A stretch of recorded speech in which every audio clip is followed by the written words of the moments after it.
Kicked out my husband's sister and family for being messy in my home. Now the whole family is fighting outside our house. My husband has 2 brothers and 1 sister.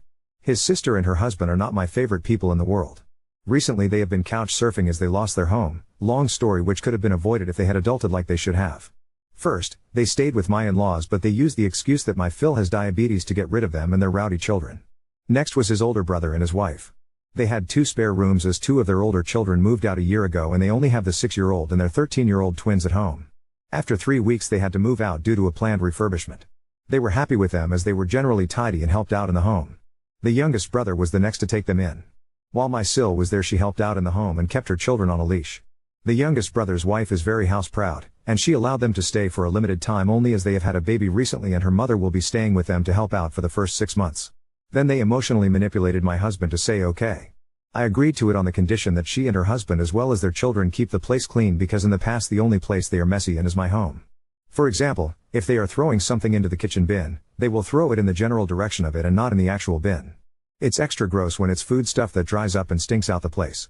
Similar things happened in the past where she would leave her sanitary towels on top of the bin lid in the bathroom instead of in the bin. Her oldest daughter started her periods recently and I asked the younger brother's wife how things were for tidiness. She said she had no complaints. They went to bed on time and kept the place clean. However, they were there for only 2 weeks. They are always tidy at the other houses, I know this from experience too. During Christmas and summer holidays when we stay over at each other's places I have seen the difference in how they are at my place and the other places. Before they moved in I made the younger brother, and my parents-in-law's witnesses to them agreeing to keeping my house as clean as it is and to chip in with chores. If they broke the rules they would be out immediately. She fussed and denied past wrongdoings but said as you wish your highness sarcastically. The first 5 days were smooth sailing. This morning I found a sanitary towel on top of the bin and not even wrapped properly. That is not all. Her daughter is staying in my daughter's room and she made a mess of the shampoo and conditioner in her bathroom and had left a tampon on the side of the sink forgetting it from last night. Her husband leaves early for work and the kitchen was a mess when I finally got downstairs. I have a curious toddler and I don't want him to pick up a bloodied sanitary towel. I knocked on the guest room and told her to pack her shit and get out. She looked angry and tried to play innocent. She said it was only some blood and to chuck it in the bin if it bothered me so much. I told her no and picked up her suitcase throwing their stuff in it. At first, she wouldn't leave the house saying she was going to wait for her brother as she doesn't take orders from me, but I told her this house belongs to me too. I dropped her and her youngest ones off at my in-laws. A few hours ago her husband came back from work and when I wouldn't let him in he made a scene. He went to my in-laws, but they don't want them there due to Phil illness. When my husband returned from work my in-laws turned up in our driveway with her and her family within 20 minutes. They are still standing outside and squabbling about being let in. I refused to open the door and told my husband if he backed he wasn't welcome in our home either. So, the family thinks Ada because I have never liked her and am using any excuse to get rid of her. Update 1. Yesterday my driveway looked like a scene from some Mexican standoff. They were out there discussing the matter while I refused to go out and engage.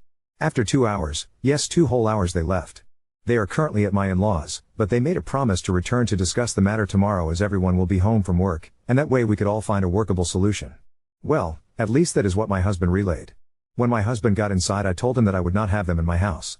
I told him that he could clean up after them. Which he did. After cleaning up he asked me why I made him do that. I told him I was just as grossed out over other people's bodily fluids as he was, and unlike him, I wasn't biologically related to them. So if he found it unsavory, imagine how shitty I felt in the past cleaning up after them. He promised to buy a new bin and bleach the sink 3 times. Our strategy for tomorrow is that under no circumstances are they coming to live with us. His niece will be made to clean up the bathroom shampoo and conditioner mess. He left that part for her. In the meantime, our daughter can use our shower. We'll see how this turns out tomorrow. Update 2. Yesterday was a long day at my in-laws. We went early to get it over and done with. My in-laws started with the guilt trip first. They mentioned that they would take them in until they found a place, but due to Phil diabetes, it wouldn't be good for his health. I told them to tell their daughter to parent her children so they wouldn't run around amok like monkeys. That way they could stay with them as they have spare bedrooms.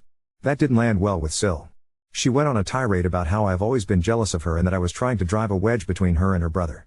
I told her she didn't like her own life so me being jealous of her and her life was a stretch that required suspension of reality.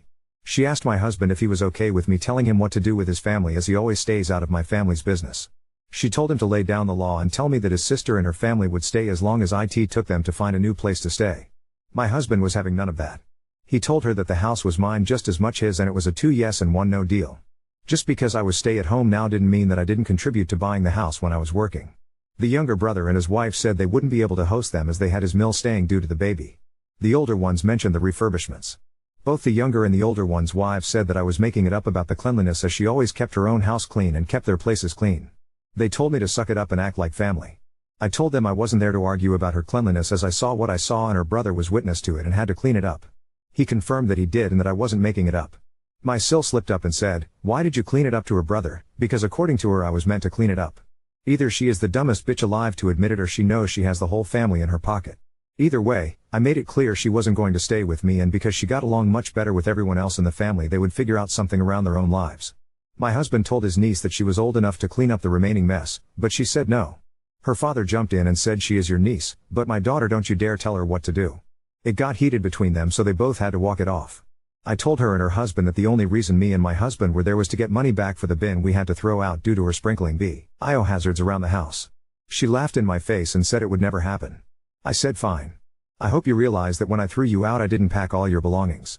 I still had her daughter's Switch, her husband's and her two younger ones' tablets and some of her jewelry, and a few other bits and pieces as it all happened so quickly that day. It would all be sold to recuperate my cost.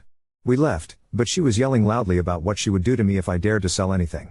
My husband has my back and he said, "Go ahead and sell whatever you need to." Later on, they kept texting my husband to do them one last favor by putting up with her for a few months until she got back on her feet. I told him that no matter what I wouldn't agree to let her slobby husband, and her horde of children back in. They texted me too, guilting me about his niece's education. With no place to stay close to her school, she might have to start at another school if they get a rental which isn't in the school zone. I texted back tough luck and blocked them. My husband won't block his parents but was pissed at his brothers for telling him that he was selfish to not take them in as they were in a hard place in their lives. They did admit it was gross but excused her behavior by texting that maybe I did something to aggravate it. To top this off, the oldest wife left a voice message through her husband's number to my husband's WhatsApp. She said, "I kid you not. You are still okay to watch her 6-year-old on Tuesdays and Wednesdays like usual." I told him to say, "Figure out what the answer to that request is." So that is where we are at now. Update 3. Went to pick up my children, and had to stick around a little longer as a new family is moving to the area. The parents wanted to meet their children's classmates' parents. So we had a small meet and greet. The office brought my husband's older brother's daughter, the 6-year-old, to me as I am the one that usually picks her up, and on Tuesdays and Wednesdays she stays with me. No one had picked her up, and when her teacher noticed me waiting in the hallway she asked an office admin to bring her to me, thinking I was delayed due to meeting with the new parents. I told them that I wasn't responsible for her anymore on Tuesdays and Wednesdays. They took her back to the office and they must have called her mother. When I returned home from the meet and greet, my husband said his parents had called him and spoken their mind to him about me abandoning their granddaughter. They also put his older brother's wife on the phone and she had a shouting match with my husband. Sil I kicked out also had a few words with him. It ended with my husband telling his parents that they had lost the privilege to talk to him for a week and he would only unblock them when they gave him and me a sincere apology. He explained that it was up to the parents to make pickup arrangements when I had made it clear I would no longer provide free services. The Sil I kicked out is staying with her parents for now. Her husband and her younger two and two of the older ones are staying with my in-laws.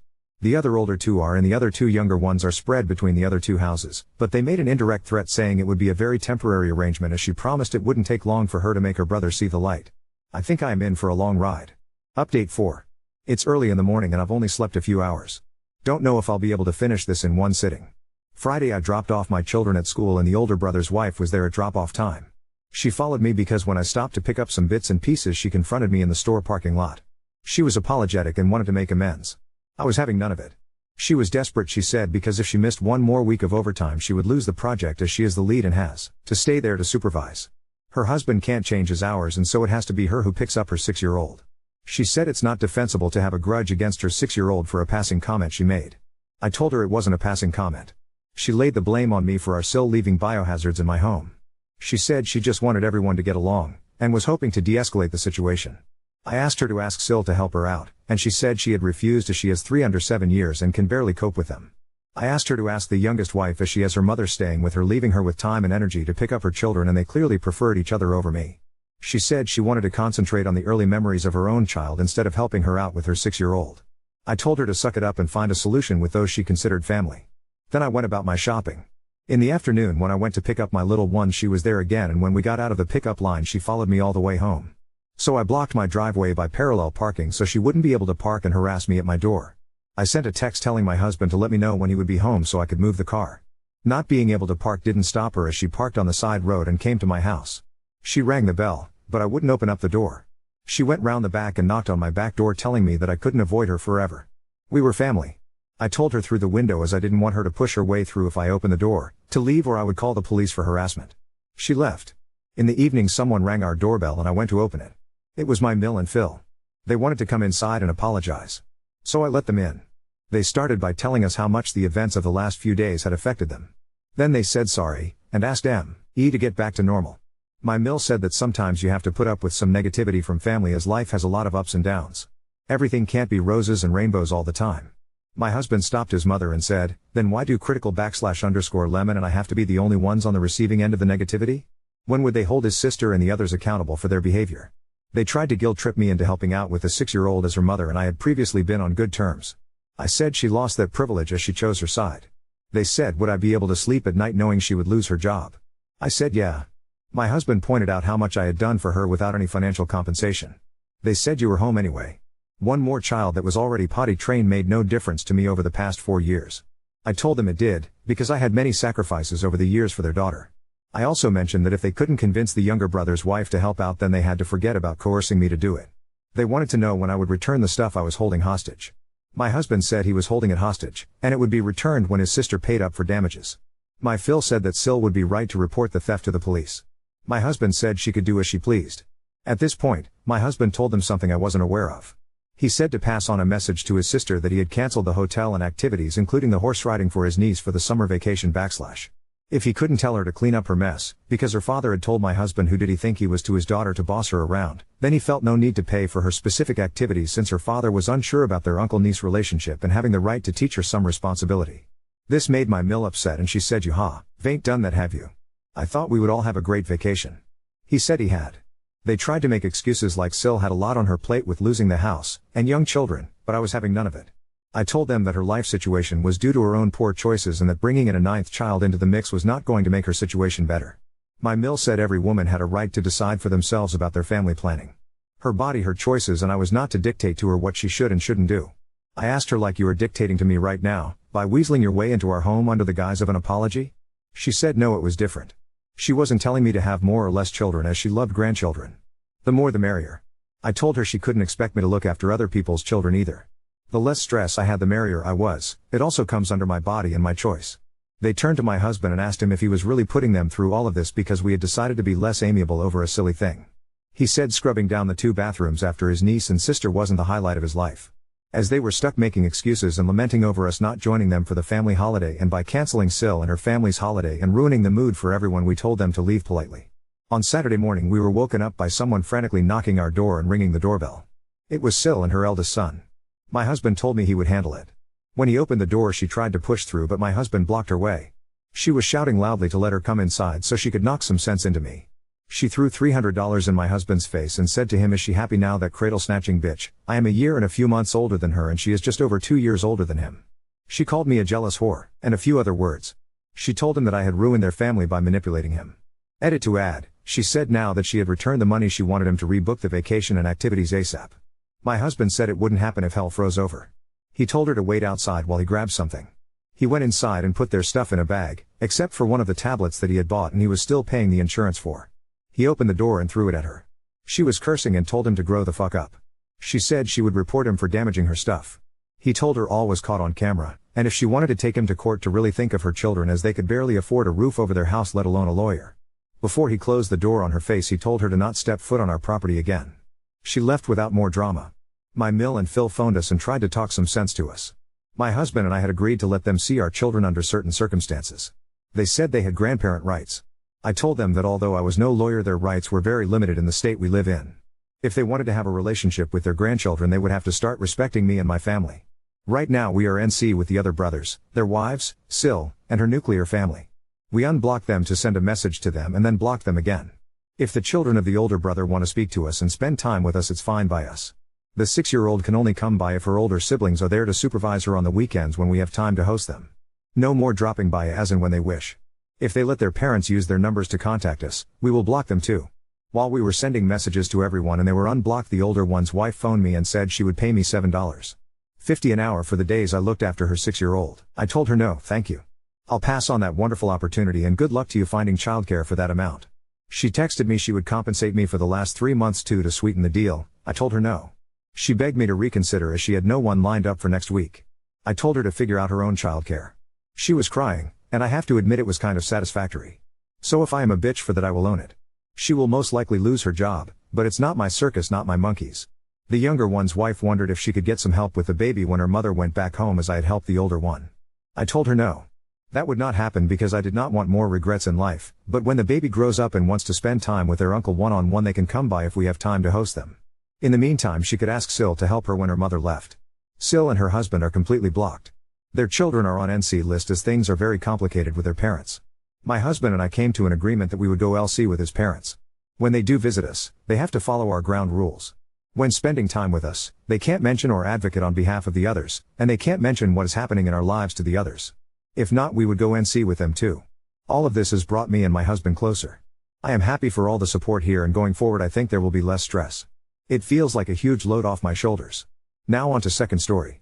Considered asking my unique son to tone down his style to avoid bullying, but fear this might hurt him more in the long run. I'm a single dad to my son, Oliver 10M. He's with me most of the time, and sees his mom every other weekend. He's an awesome kid, creative, full of energy, and he's got his own sense of style that's pretty unique. He loves bright colors, nail polish, and clothes that some people might think are more girly. If I'm honest, I think Oliver might be gay, and I'm totally cool with that. I've always made it clear that whoever he turns out to be, I'll support him 100%. Because of how he dresses and acts, Oliver's had a really tough time with other kids. He got bullied so badly at his old school that I ended up pulling him out and homeschooling him. The school wasn't helpful at all, and it was heartbreaking to see him go through that.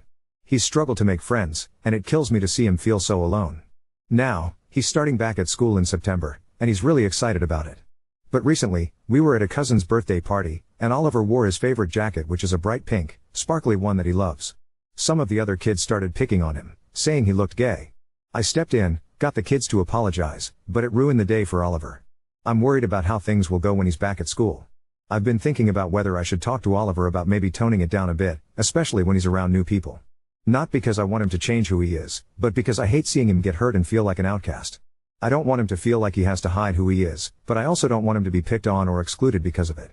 But then, I feel like a complete asshole for even thinking about this. I don't want him to think that I'm ashamed of him or that he has to conform to be accepted. I want him to feel free to be himself, but I'm also scared of him being hurt by others who don't get it. So, Wibta, if I talk to Oliver about maybe being a bit more low-key with his style? Commenter, don't do it. Kids will still bully him, and all he will remember is that you deterred him from expressing himself. Trust me, the same thing occurred in our house. I was trying to keep him from being bullied, but my child felt as though I didn't accept him and that he needed to pretend he was something. Gee, he wasn't. Lots of later life therapy. If he's gay, if he's straight, let him be himself and tell him as long as he likes his clothes, that's all that matters. Sincerely, the mom of an amazing queer kid. Oop, I get that, but at the same time it is so heartbreaking seeing the same thing happen to him over, and over, and over again. Commenter, Jesus, where do you live? Most kids don't care about this kind of thing these days. Oop, I live in the West Midlands of England. I honestly don't think your point about most kids not caring is at all accurate. I see it every day. Commenter, do not dull his shine because other people don't understand him. I understand it may be coming from a place of protection, but it needs to be addressed with the potential aggressors, not with forcing your son to change who he is. Oop, but when you can't do anything more with potential aggressors. I have done, and will continue to do everything I can. But sadly I can't literally watch his back 24/7, even though I would if I could. Anytime he has a comment made to him, he breaks his little heart, and it is so devastating seeing him go through that again and again. Update 1. Hey all, it's been about 26 days since my original post, and I thought I'd give an update now that Oliver has had his first week back at school. I can happily say that so far, things are going much better than I'd hoped. Over the summer, Oliver and I had a really important heart-to-heart. I sat him down and told him just how incredibly proud I am of the person he is becoming. I made sure he knew that there is absolutely nothing he could ever do that would change the way I see him or make me love him any less. Honestly, it was a bit emotional, and I even got a bit choked up. I told him that if wearing his favorite jacket, the one that's caused some hurt before, made him happy, I'd stand behind him 100%. But I also wanted to make sure he was prepared. I explained that, while I'll always be there for him, I can't always be around to protect him, and he might have to stand up for himself if kids make fun of him. I made it clear that this doesn't mean he should change anything about who he is, but that he needs to be ready to handle it if anyone says anything cruel. Oliver understood, and we spent the summer coming up with some playful comebacks together. He really wanted to take the jacket with him to school, so we made it a bit of a project, imagining the kind of things kids might say and crafting witty replies that he could fire back with. It was actually pretty fun, and I think it helped him feel more confident about it. Now, back to school. His new teacher knows all about his past struggles with bullying, and she's been amazing. She's keeping a close eye on things and making sure he feels safe and comfortable. It's made such a difference already, and Oliver's first week couldn't have gone better. He's even made a friend, a boy named Sam, and they've really hit it off. They're planning to meet up tomorrow at the Wacky Warehouse, and Oliver can't stop talking about it. It's been a long time since I've seen him this excited about spending time with someone his age. I know it's still early days, but seeing him come home happy and smiling each day has been such a relief. Thanks to everyone who gave advice and encouragement on my original post. I really took a lot of it to heart, and I think it made a big difference in how I approached all this. Update 2. Hey, I just wanted to hop on and give a small update about Oliver's playdate over the weekend. Firstly, when Oliver was getting ready, he wanted to wear all his flamboyant clothes. He asked me if I thought it was a good idea. His friend had seen him in his jacket, but he was a little worried how he would react to the full Oliver. I told him to wear whatever he wanted, and if this friend was worth being friends with, they would accept him for exactly how he is. This made Oliver smile. He wore his full Oliver fit when we were walking, and I could feel Oliver getting a bit nervous. He was bullied so much in his last school for how he was, so I understood why. I held his hand tight and gave it 2 squeezes. This means I love you, something I learnt to teach him from Reddit actually. The friend's dad was with him and he looked at Oliver and gave a little curious look, but apart from that it was fine. The boy said he loved Oliver's clothes. They spent about 4 hours playing, and we ended up eating together. On the way home, I told Oliver how proud I am of the little man he is. I am so proud how he is so willing to be himself, and so brave to continue despite any backlash he gets. I love him so much. This is my final update on this account. I don't know if I'll ever show you these posts, Oliver, maybe in a few years when you're older, so we can laugh at how worried I was about you. Your dad is so proud of you. I think you are the most amazing person in the whole world. Even when you drive me absolutely nuts. I am so lucky to get to be your father. I am so lucky you are in my life. I love you.